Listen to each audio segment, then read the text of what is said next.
Good evening and welcome to the news at 10.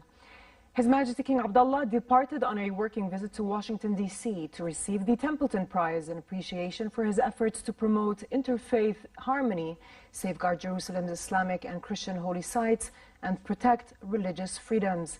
The prize ceremony, which will be held on November 13th at the Washington National Cathedral, will celebrate King Abdullah's achievements among around 600 political, religious, intellectual, academic, and media figures. Among former winners of the prize are Mother Teresa, the Dalai Lama, and Archbishop Desmond Tutu. His Royal Highness Crown Prince Al Hussein was sworn in as regent.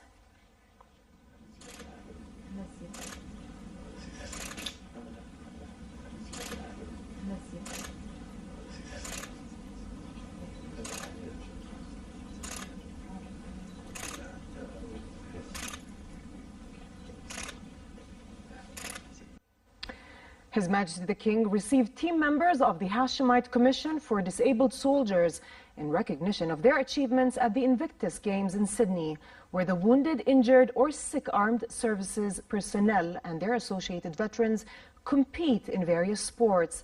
During the meeting at Al Husseiniya Palace, His Majesty expressed his pride in the team's achievements at the Games and voiced his appreciation of the efforts made in the team's preparation, including all those involved in their success, especially the Hashemite Commission for Disabled Soldiers.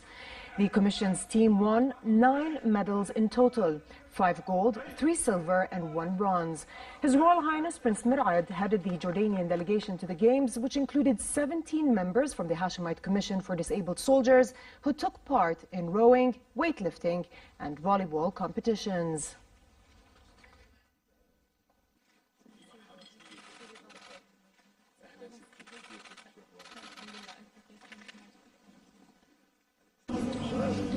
أنا بقدر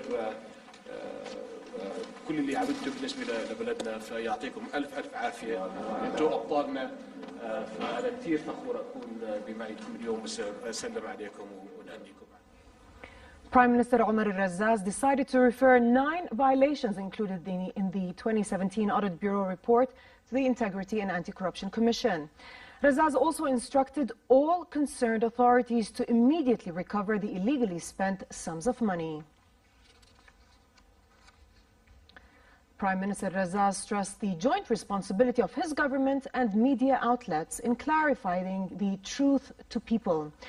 During a meeting with President of Jordan Press Association Rakan al-Saada and members of the syndicate, Razzaz also reiterated his government's belief in freedom of opinion and expression. The Prime Minister highlighted the press and media's important role in drawing attention to any deficiencies needing corrections. Other points tackled in the meeting included access to information, listening to people's demands, and constructive criticism.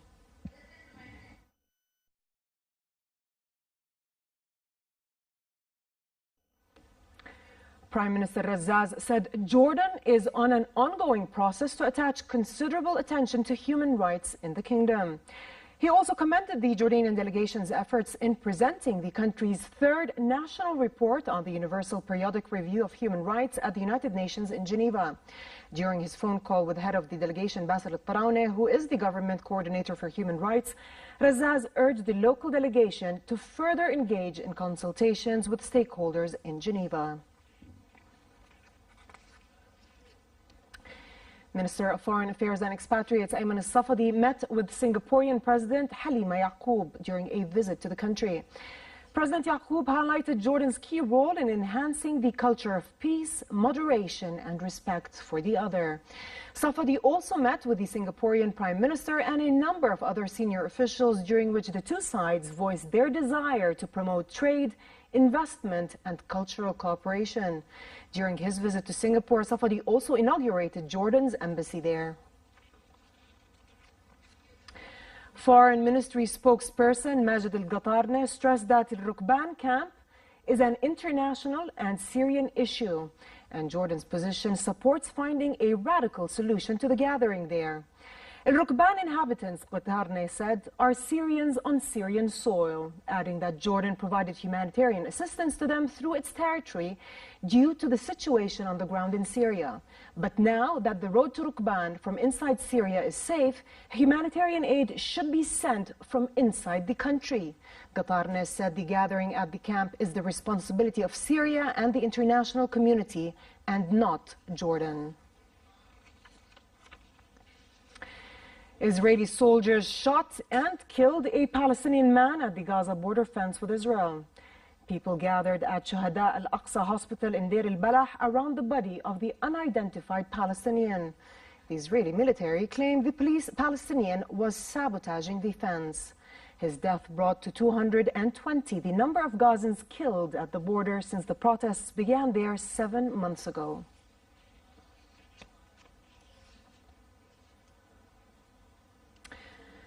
Back here at home, Her Majesty Queen Rania met with a group of female activists and community leaders from Ma'an during her visit to the governorate's Prince Hussein bin Abdullah II Cultural Center.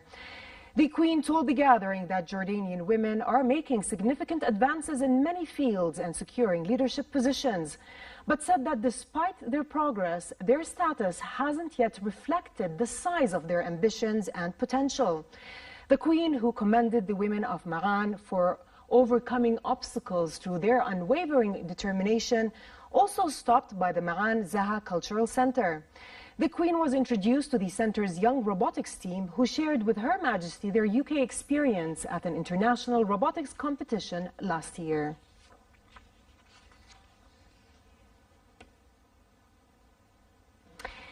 In sports, a Chinese teenage boy has broken a world record for the fastest time solving 3 Rubik's Cubes simultaneously with both hands and feet.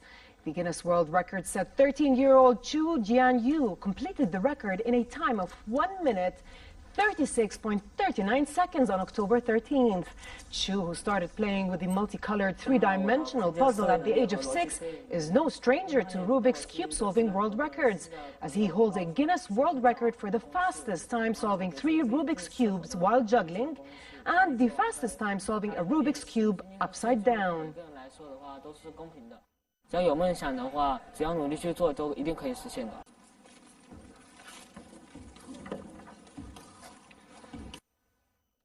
Japanese professional rope skipper Hiyuki Ikuyama broke a new Guinness World Record, joining others around the globe to celebrate the annual World Records Day. Ikuyama, who holds 7 Guinness World Records in rope skipping, managed 24 skips in 30 seconds in the more challenging Mamba rope release style, beating his previous record of 22 skips. Ikuyama said the children who were present at his feat helped him on the day when the Guinness World Record celebrates the spirit of attempting to break new records with activities held across the world.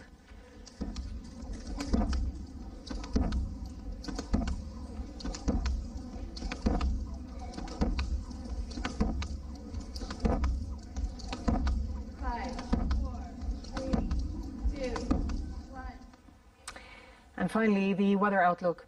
It will be cold across the kingdom tonight and tomorrow as temperatures drop to below their seasonal normal. Unstable weather conditions prevail with a chance for thunder showers in several areas. Tomorrow's forecast temperatures in Amman, highs of 20 degrees and lows of 12, while Aqaba's highs reach 29 degrees and drop down to 19 at night. That's all for tonight. I'm Dana Absham. Thanks for watching and have a good night.